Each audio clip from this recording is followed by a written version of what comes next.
So hello everybody, we are back here on part 2 of this BSN Network. Today part 1 is going up on YouTube as we speak. So obviously we still have a few things to go through. We got the Nets, Knicks, and Rangers.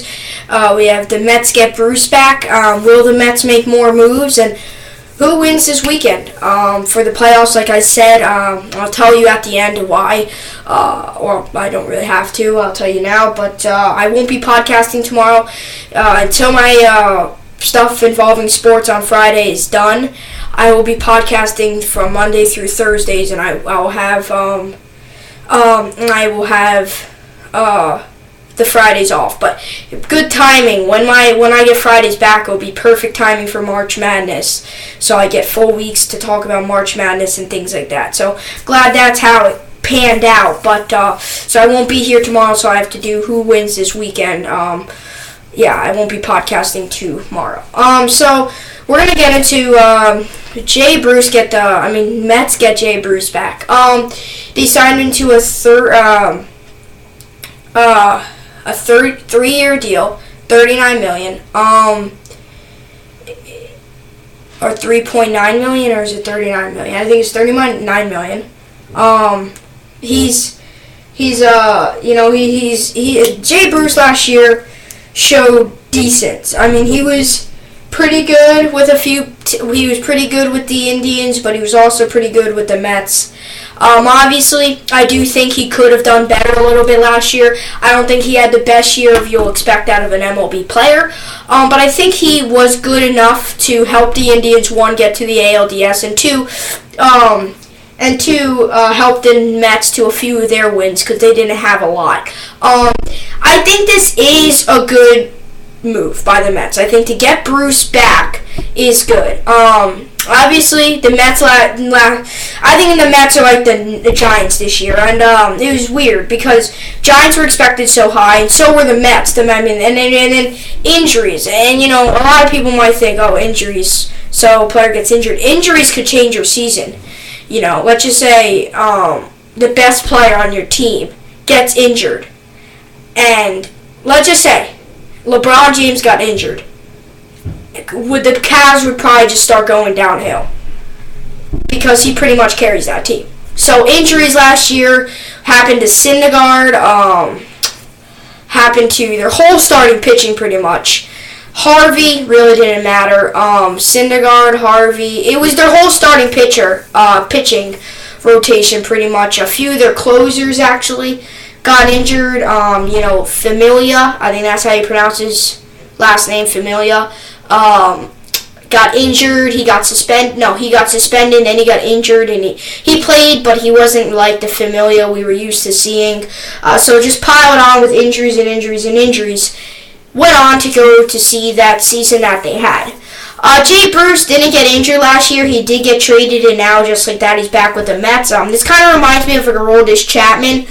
He left the Yankees to go on to play the Cubs, and then he came back to play with the Yankees. Bruce he was with the Mets, went to go play with the Indies, and now he's back with the Mets. Jay Bruce last year put up a decent amount of numbers, average for an MLB player. Definitely not out of the roof, flying up to the sky to touch the clouds, but no, it's not like that.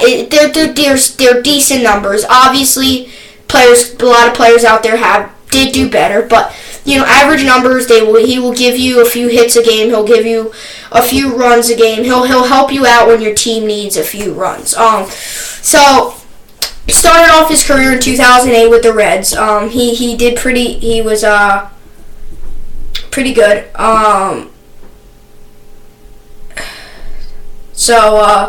He did pretty well with the Reds. He played with the Reds from 2008 to 2016. Then he went with the Mets, and then back to the Indians, and now back with the Mets. So a little bit of trading with his career. He's been with 3 teams so far: Reds, Mets, Indians. I feel like this is a good bring back for the Mets because I feel like he adds a little bit of a spring in their lineup. And I'll tell you why. Is because I just feel like not only does he add a spring, he kind of adds a little boost of talent. I know spring and boost might be the same thing, but spring, I'm meaning like a little bit more power to the lineup. Boost meaning, to get these players. Boost me, or more, not really. I shouldn't even use the word boost. Maybe a word to look up to. This Mets team this year is going to be filled with young players. So, some of these outfielders as well are some young players. And some of these players that are coming up, for example, the shortstop probably will stay with the Mets, and he's a young player. These players can look up to a veteran, and Jay Bruce. I know he's only been around since 2008, which isn't that long, but still better than what some of these players is to their second, third year, which is not a lot. For the shortstop, this will probably be his first. I forget his name. I know his name, I just can't pronounce it right, and I don't really want to get it wrong. So I think here that he will also add a little bit of to look up to. That's why I'm glad the Yankees kept CC, because the young guys like Luis Severino, Sonny Gray, he's young but been around since 2013 or 2013. So he's a little bit on the younger side of things. Sonny Gray, Luis Severino, Jordan Montgomery can look up to a guy like a CC. So I'm glad the Yankees kept CC. One, because he got these players can look up to, and two, because he's good, and we would like him on our team. So Bruce is almost like a CC but a hitter. He's a player that can give you a good play, and he's also a good look up. He's also a good player to look up to. For the young guys. And the Mets are going to be filled with some young guys since they traded away 90% of their team. So let me run through his stats. I'm going to run through last year with the Mets, and I'm going to run through him with the Indians. Games played, 103 with the Mets, 406 at-bats, 61 runs, 104 hits, 75 RBIs, and 39 walks, and 256 average. 256 is decent. Doesn't blow me away. Like I said before, he's an average player. 256 to like a 260 is an average batting average. So he's an average player. He's a player that's he's not a player, like I said before, that will launch you off your seat because he's so good. He's a player that will give you good numbers, that will give you decent numbers, and will give you a few good hits to try to get runs. For 2017 with the Indians, he didn't do that well with the Indians. He was with 43 games, so that's probably why. 43 games played, 149 at-bats, 21 runs, 37 hits, 26 RBIs, and 18 walks. And 248 average. That 248 average is a little bit below average, still up there kind of for an average major league player.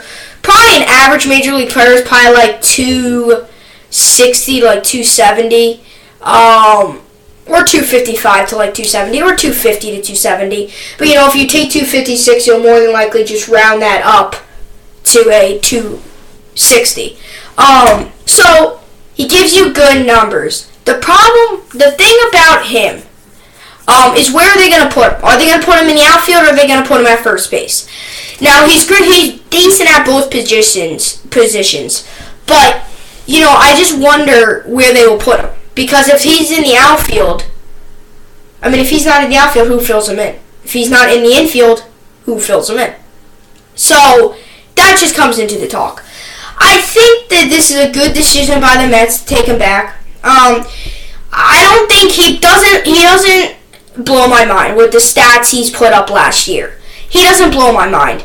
He does, I think, to this young Mets team, does give him a little bit, gets him a little bit happy about this move. I think some of the Mets fans are glad to see him back. One, he's a veteran, like I said. Two, he's a guy that can put you up numbers, can do pretty well. And three, he might be trying to rebuild his team in the future. It's a 3-year deal, so they'll have him for 3 years. I think that he's a good extension to this Mets team. I just don't know where they'll put him in the lineup, because that kind of starting lineup, their batting lineup this year is going to be weak anyway. They lost a few players. I just wonder how he's going to return with the Mets. Well, I said that like a million times, but I really am. Let's run through his career stats. 1,416 games played, 5,205 at-bats,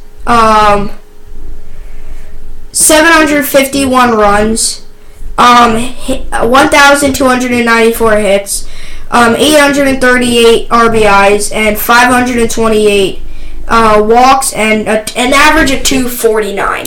That average of 249, again, doesn't blow me out of my seat. It's more below average for a player, and that's the thing about him. I think he should try to, maybe this year, try to boost that average a little bit, maybe to like a 260. I know that's not the easiest task to do, but you'll be more in the average of MLB players. I think the problem that I think this is a good pickup for them with the Mets, but is he really worth what he's worth? Is he really worth the money? And I just because, he gives you average but below average stats in some categories. He gives you his on base percentage isn't that good. Is he really worth it? Should they really have signed him for 3 years? I think I do. Maybe cut it down to 2 years just to see how he does. Because this year, let's just say the Mets do awful this year, and so does he. Then you still have him for 2 more years. And he could do awful these next 2 years. I don't know. I just think, maybe they should have cut it down to 2 years. I don't know. I think part of the reason last year why the Mets were so bad wasn't just because of their offense and them. It was partially because of their defense and their pitching. I mean, their pitch, and I'm not saying it was all the pitching's fault. It was just injuries that nailed them. It reminds me just like the 2017-2018 Giants this year. Their injuries nailed them. And I feel like this Mets team has the talent to do special things. They just last year were nailed with injuries. Giants, this team this year was supposed to be the team was almost, a lot of people thought they could win the Super Bowl this year. I didn't think that, but a lot of people out there in the media thought that. I thought they could possibly win a division and possibly go on to the championship game, not the Super Bowl, NFC championship game. Who would ever thought, one, they had a terrible season that they had, and two, the Eagles have a season like they had. Who would ever thought that? But, things happen. So, I think the Mets this year will do better. I feel like the Mets, not this year, but maybe next year, they will be looking like the Mets that we were used to seeing the past few years. A few years back. I don't see them as the 2015 Mets, but I might see them as a Mets team that can do well. Maybe not go to the World Series, but can do special things. Will the Mets make more moves? I'm sure they will. It took like a year for them to even make this move. The Mets haven't done anything. That's why all this press is all hot about the Mets and why they are probably not going to do anything this year, because everybody's like, they're not doing anything. Meanwhile, the Yankees made already 5 trades and the Mets still have 0. They finally did something, got a player back. Still haven't really worked up any trades and do things like that, but still, I think it's a good improvement for the Mets. Mets fans should be happy. I think Jay Bruce would be another good fit for this team. I think he knows what he's doing. I think he's a good veteran for some of these young guys. I think the Mets. I think this is a good move. When we come back, we're going to talk about the Nets, Knicks, and Rangers. And then we're going to wrap up our show of who will win this weekend. All when we come back on the BSN Network.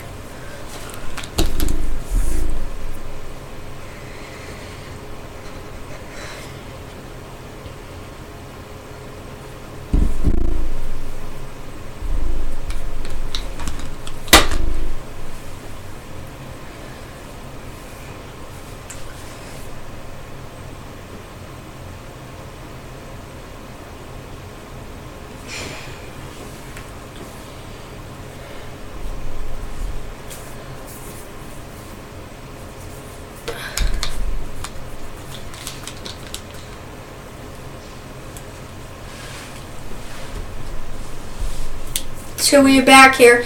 up at the BSN Network. So anyway, so we have the Nets, Knicks, and Rangers to talk about here. I'm going to first talk about the Nets, and before I even say this, I mean, the Nets last night, you didn't even look like an NBA team. You look worse than a team. You look worse than a team that, I don't even know. They looked awful. 114, they lost to 80. Draw my pen. That's just awful. First of all, that's awful. So they lose 114-80. Pistons moved to 22-18 on the year. Nets moved to 15-26 on the year.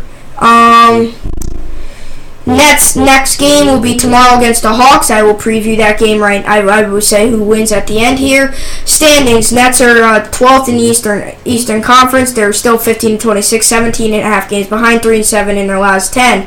They have the Hawks tomorrow.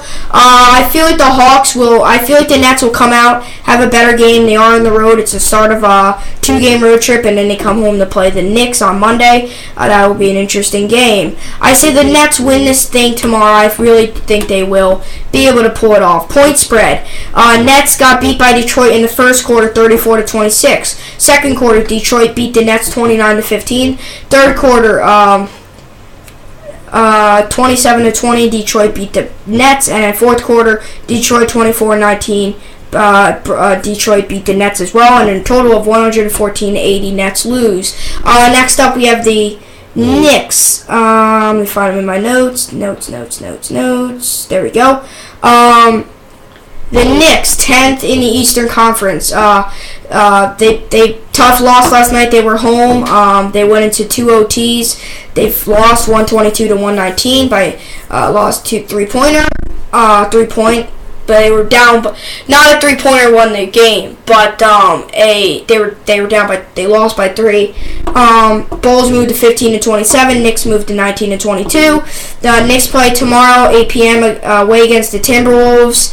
I say the Knicks. I'll tell you that later. Knicks are 10th in the Eastern Conference, 19-22, 13.5 games behind, and 2-8 in their last 10. They move away to play the Timberwolves. And then they come back home to play the Pelicans on Sunday, and then they head away to play the Nets. I think the Knicks will be able to. I think the Timberwolves will win against the Knicks tomorrow. By the way, the Nets play on Saturday as well. If I can find in my notes where they play.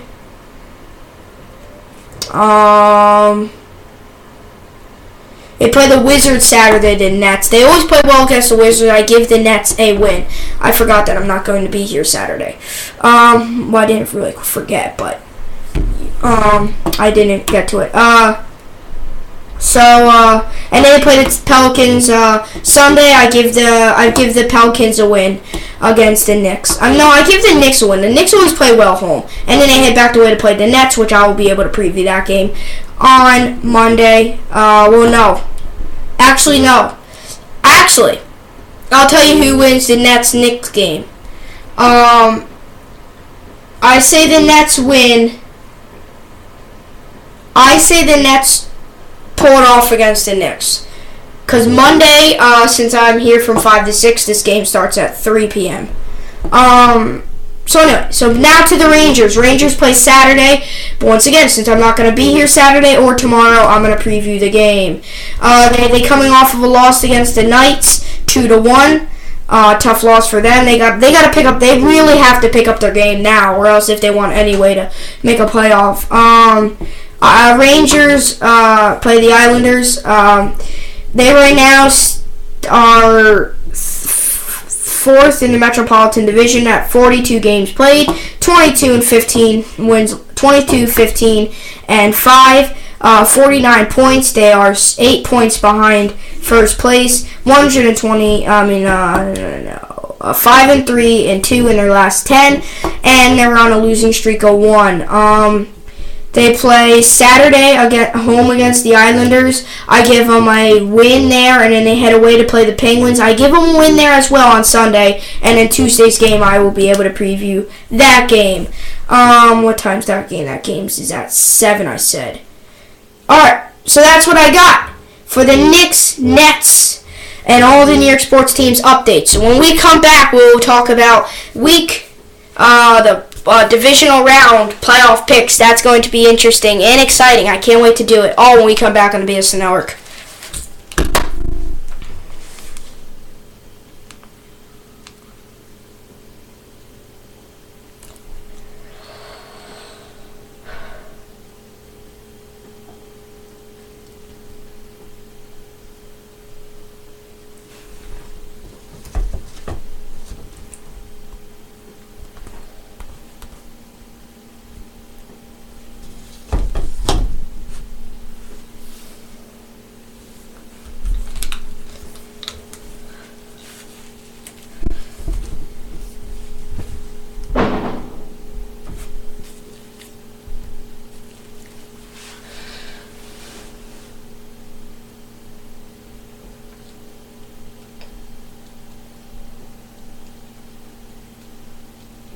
So we're back here on the BSN Network. I have to switch over devices because my phone here is about to die. So we moved to the NFL here. Good games this weekend. It feels weird to do NFL picks on a Thursday, but I'm not going to be here tomorrow, so it feels quite weird. But let's get to it anyway.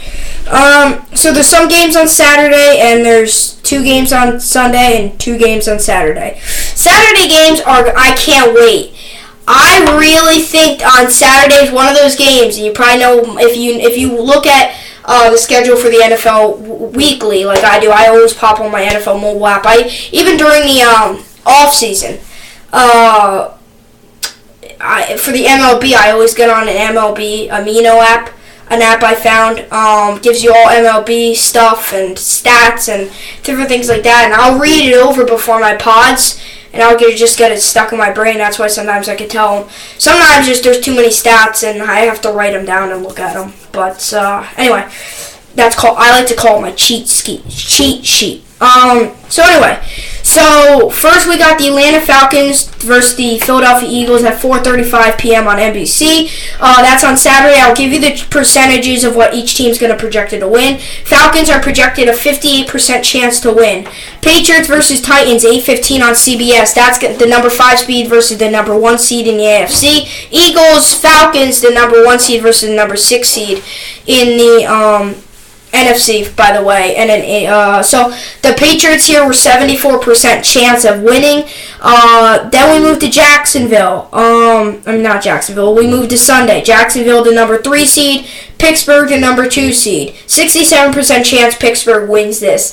Jacksonville, though, did come up with an upset earlier in the year. Now we move to the Vikings-Saints game, 4:40 on Fox. That is on Sunday as well. Vikings projected 58% chance to win. So first we get into the Falcons-Eagles game. Obviously, without their best quarterback, Carson Wentz, it's going to be tough for the Eagles to try to come out on top. Falcons showed up like we thought the Falcons were going to show up all year. They look like the Falcons of last year. They really did in last week's game, and that's why they were able to beat the Rams. And that momentum carries over, and sorry, Eagles fans, but I think your season is going to come to an end here. I think without Carson Wentz and with Nick Foles, I know they both don't have a lot of playoff experience, but still, Nick Foles hasn't looked that great. I give the Falcons a win here, 27-23. We move to the Patriots-Titans game. This, you might think, what the heck are you talking about? This, I think, is going to be a great game. And you might be thinking, well, it's obviously going to be Patriots who win.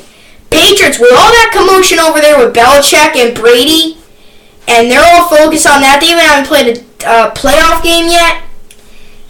Titans have a chance to win this. I do not think they're going to win, though. I fall a little bit short. I'd say they lose 23-21.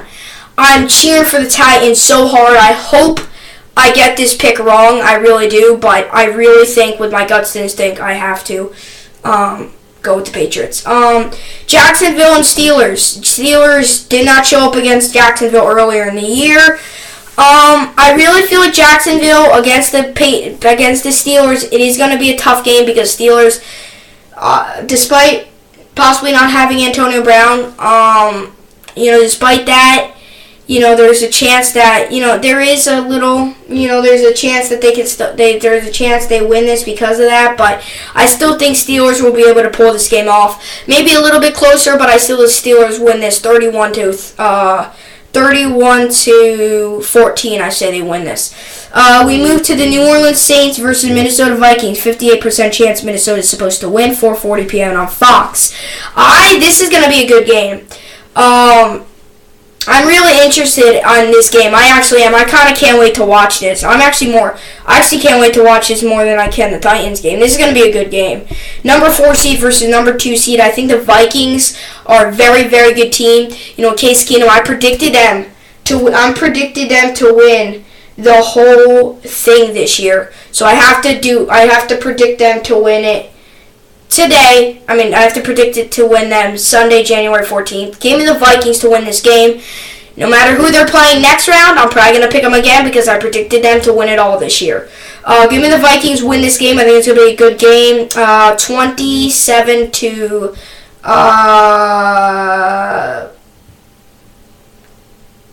27 to 24. I think the Saints will bring up a fight, but I think they're going to fall short. That is my NFL picks here for today.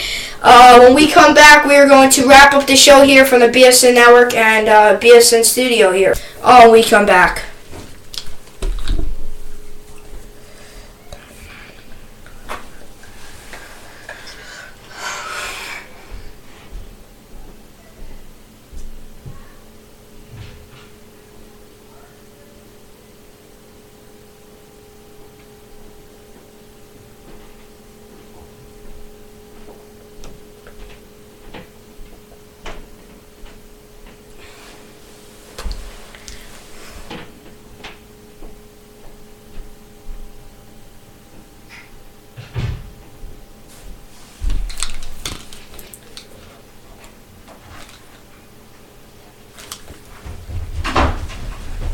So we are back here at the BSN Network. So that is it for today. I got my game picks done. I talked about the Yankees. I talked about Bruce back with the Mets, the Nets, Knicks, and Rangers. So I covered everything I wanted to cover today. Hope my picks are right. I really hope. I feel like this week I could go possibly 4-0 on my picks. I really think there's a possibility. Obviously, I picked the Falcons to win, Patriots to win, Steelers to win, and Vikings to win. So I could possibly go 4-0. I hope I go 3-1 because I want the Patriots game to be wrong. But I don't know. I also want that Steelers game to go wrong. But I feel like why I don't want the Patriots to win is because then it's guaranteed Patriots. Why I don't want the Patriots. Or I just want Patriots or the Steelers, one of them to lose. Because why I want one of them to lose is if they win this game and they go to AFC Championship, one of them's guaranteed to make it to the Super Bowl again. And I can't stand Steelers or Patriots. So, yeah.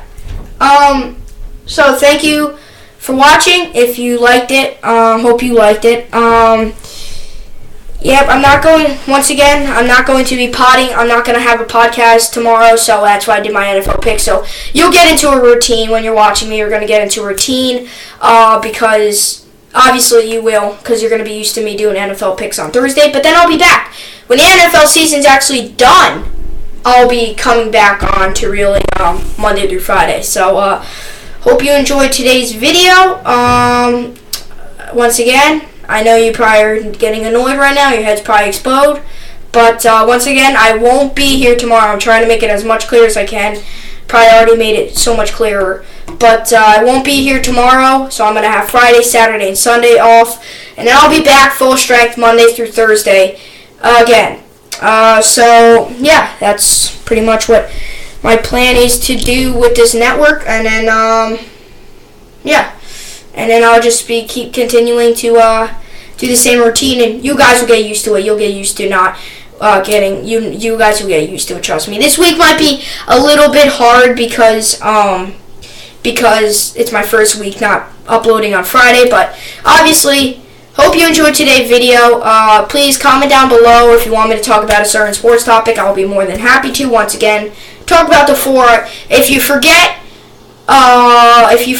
what I was talking about, you can go to my introduction video, or you can just hear it now. I like to talk about hockey, baseball, football, and basketball. So if you have a sport, please don't.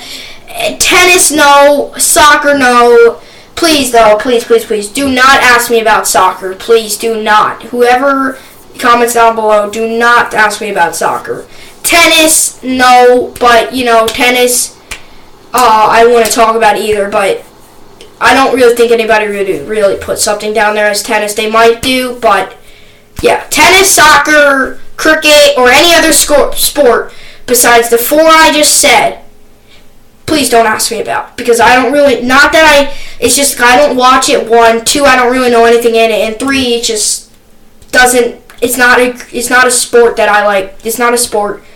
It's not a good sport to me. It might be to you, but I don't know anything about it, and I don't talk about this on my show.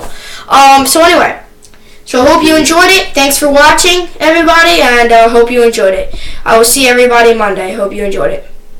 Thanks for watching.